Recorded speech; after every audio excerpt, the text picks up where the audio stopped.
2001 হতে 2006 আমি দায়িত্বে ছিলাম, তখন কোনো দুর্নীতি হয়নি। আমরা আবার এসেছি, অতএব তারা কি করেছে তার জবাব দিতে আমার দেওয়ার নয়, কিন্তু আমরা করিনি তার প্রমাণ রয়েছে, এবং আমরা এসেছি, হবে না এটাই আপনি ধরে নিতে পারেন, অ্যান্ড দ্যাটস ফাইনাল।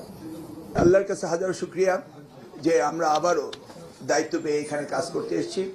প্রথমে আমি স্মরণ করছি আমাদের দেশ মাতা বেগম খালেদা জিয়া, যার অনুপস্থিতিতে পুনরায় আমি দায়িত্ব পেয়েছি।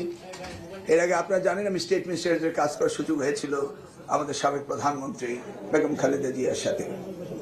আজকে আমরা কাজ করব, আমরা দুইজনে অঙ্গীকারবদ্ধ, আমরা জনাব তারেক রহমান আমাদের প্রধানমন্ত্রীর সাথে কাজ করব। আমি জানি যে উনি শিক্ষাকে অত্যন্ত ভালোবাসেন, যেভাবে ভালোবেসেছিলেন আমাদের সাবেক প্রধানমন্ত্রী বেগম খালেদা জিয়া। আজকে সংক্ষিপ্তভাবে আমরা আপনারা যেগুলো জানতে চেয়েছেন সব প্রশ্নের উত্তর আমরা দিচ্ছি না, আমরা প্রত্যেকটি বিষয় অ্যাড্রেস করব।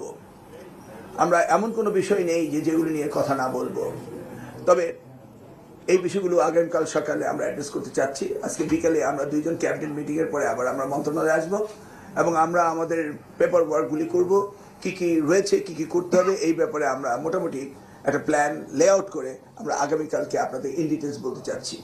এর মাঝে যদি আপনাদের ছোটখাটো প্রশ্ন থাকে আপনারা করতে পারেন, আমরা যদি একটু প্রশ্ন গতকালকে আপনারা একটা জাম দেখেছেন, মাননীয় উপদেষ্টা আমার একটা প্রশ্ন ছিল, কোনো জাম দেখাবেন কিনা, যে কোনো বৈপ্লবিক পরিবর্তন? কারণ গত 17 বছর আমরা প্রশ্নভাগ দেখেছি, তারপরে হচ্ছে ফলাফল জালিয়াতি, নানান ধরনের গণহারে A+ দেখেছি। তো এই আপনার সময় আমরা দেখেছি যে নকল রোধে আপনার একটা বড় ধরনের ভূমিকা ছিল, এবার কোনোরকম কি চমক দেখাবেন শিক্ষামন্ত্রী? দেখুন, এই আমরা 2001-এর দায়িত্ব পাওয়ার পরে নকল প্রতিরোধ হয়েছিল এবং প্রশ্নপত্র ফাঁস বন্ধ হয়েছিল, সেগুলি তো চলেই গিয়েছে, সেগুলি আর পুনরাবৃত্তি হবে বলে আমি বিশ্বাস করি না। আর জাম্প বলতে যেটা বুঝছেন, হ্যাঁ, আমাদের এডুকেশন সেক্টরে আমাদের শুধু হাই জাম্প না, পল ভল জাম্প দিতে হবে, এটি আমি বিশ্বাস করি। মাননীয় মন্ত্রী, আমি জানি যে দেশের বেশিরভাগ শিক্ষার্থী পছন্দ করে আপনাকে ফলো করে, তাদের উদ্দেশ্যে আজকের দিনে আপনি দায়িত্ব পেয়েছেন, তাদের উদ্দেশ্যে আপনার কি বার্তা থাকবে? বার্তা হলো, যেটা স্টেট মিনিস্টার আগেও বলেছিলেন বাইরে, যে আমাদের শিক্ষা ব্যবস্থাকে যুগ উপযোগী শিক্ষা ব্যবস্থা করতে হবে, আমাদের কম্পিট করতে হবে ওয়ার্ল্ড অন্যান্য কান্ট্রিগুলোর সাথে। গ্লোবাল ভিলেজে আমরা এই ব্যাকডেটেড কোনো এডুকেশন থাকতে পারবে না। এই কমোডিটি ইজ নট এডুকেশন, যে কমোডিটি, এটা ডোমেস্টিক কমোডিটি না, it's international commodity. We must compete with the other world's best countries. So সেই জন্যই আমরা প্রস্তুতি নেব এবং সেইভাবে আমরা plan and programme lay out করবো আপনাদেরকে। ক্যারিকুলাম বছরের মাঝামাঝি স্থগিত করতে হয়েছে, ব্যাক যেতে হয়েছে, নতুন বছর শুরু হয়েছে, আপনারা কি এই ক্যারিকুলাম কন্টিনিউ করবেন না নতুন ক্যারিকুলাম আবার চেঞ্জ হবে?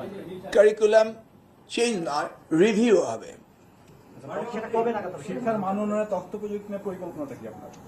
দেখুন, আমরা 4th জেনারেশন অফ ইন্ডাস্ট্রিয়ালাইজেশন আছি, সেখানে আমাদের ন্যানো টেকনোলজি, আর্টিফিশিয়াল ইন্টেলিজেন্স, এই সব কিছুকে ব্যবহার আমাদের করতে হবে, রোবোটিক্স আমাদের ব্যবহার করতে হবে। অতএব আমাদের ডিজিটাল প্ল্যাটফর্মে আসতে হবে, ডিজিটাল লিটারেসি লাগবে, ইংলিশ লিটারেসি লাগবে, এগুলি নিয়ে আমরা কাজ করব।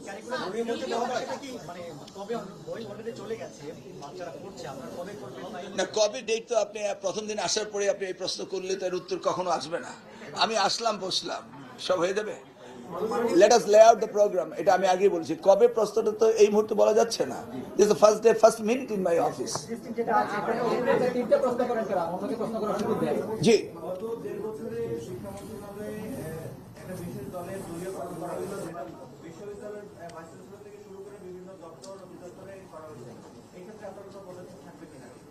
দেখুন, we don't want to drive our car looking the rear view mirror, putting our gear in the reverse. We don't want to go back, we'll go ahead. So we don't talk about the past, we'll talk about the future.